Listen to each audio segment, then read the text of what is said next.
Hello and welcome to the Ferzoco Group TV. I am Chris Ferzoco, and the topic for today is going to be, when should I sell my house?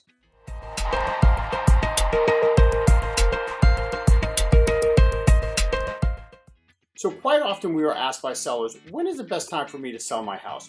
And naturally, the best time to sell a house is when there's actually more buyers in the marketplace than there's actually inventory or homes available. So what are some of the best indicators to look at when thinking about selling your property? Number one is the economy. Mostly when the economy is doing well and people have a positive outlook on the future. The second would be when interest rates are low. This allows people to borrow money more cheaply. When interest rates are low, which they still are today, it allows the buyers, again, more opportunity to expand their property search and to maybe even increase their price point. You also have to look at when is the best time.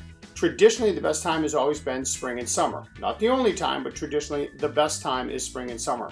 It's actually more prevalent here at the shore, because what happens is naturally buyers want to be in their new homes for the summer in order to enjoy it. Two other key factors to look at though. What type of market are we in? Are we in a buyer's market or are we in a seller's market? So what are some of the factors that we need to look at there? So what exactly is a seller's market? A seller's market is increased demand for homes, which is driving prices up. So what are some of those drivers? Well, naturally you have economic factors, such as if you have more jobs coming into it, so the labor market is heating up in certain areas, which we're seeing actually in Atlantic City with their recovery. We're seeing a lot more jobs, which means people are starting to, again, look at property and purchasing homes for themselves. That can start to drive prices up. You also have interest rates. If interest rates are trending downward, this allows, again, buyers to borrow money more cheaply, and this increases their opportunity to look for bigger homes, newer homes, maybe even new construction, and it actually really helps the first-time home buyer expand their property search as well. On the flip side, what happens if there's a spike in the interest rate? Well, this is positive for sellers too, because those buyers that may have been sitting on the fence for a period of time may decide to make their purchase right away, because they may believe that that trend or that spike is going to continue, and they don't obviously want their buying power to begin to erode. So they may actually jump off that fence and make the purchase as well. Ultimately, there's also low inventory, and that's just simple supply and demand. If there's a low inventory, there's less for buyers to choose from, which is going to then drive the demand for your property and your price up. So that's kind of the selling market. So on the flip side, well, what is a buyer market? So the buyer market indicators is characterized as declining home prices and declining demand. So what could cause that? Well, again, you have economic disruption. If you have a large, as we experienced in Atlantic City, you have large employers start to lay people off or they close, that can certainly be an economic disruption.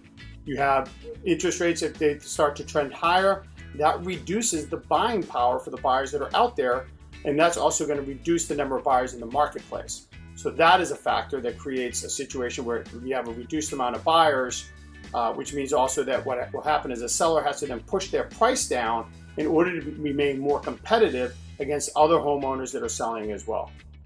Or you may have a short-term interest rate increase, okay, or drop, I should say. Sorry, so we just went through the increase, we're going to talk about the drop. So what happens if there's a short-term drop, right? So this can actually give buyers an edge when they're looking at purchasing property before the sellers start to react and prices start to go up. So that can make it a bit of a positive for buyers within a buyer's market. And also we have high inventory. So again, simple supply and demand. If there's a lot of inventory, that means buyers have a lot of choices, which can actually start to put a lot of pressure on homeowners to reduce their price in order for their home to be the next home that sells. And then ultimately, we also have the one that none of us would like to have happen, which is natural disasters. Okay, when you have a natural disaster, they can actually tank property values in the area, the neighborhood where that disaster has occurred. So this is just some of the factors to look at here, is what is driving it, when is the best time to sell your house? You have, is it a buyer's market, is it a seller's market, and ultimately what is the overall feel with regards to the economy. If you have any questions or you'd like to hear some further information with regards to this, don't hesitate to give us a call at 609-318-3439, or naturally you can certainly email us at sales@ferzocogroup.com. Again, I thank you for your time. My name is Chris Ferzoco, and make it a great day.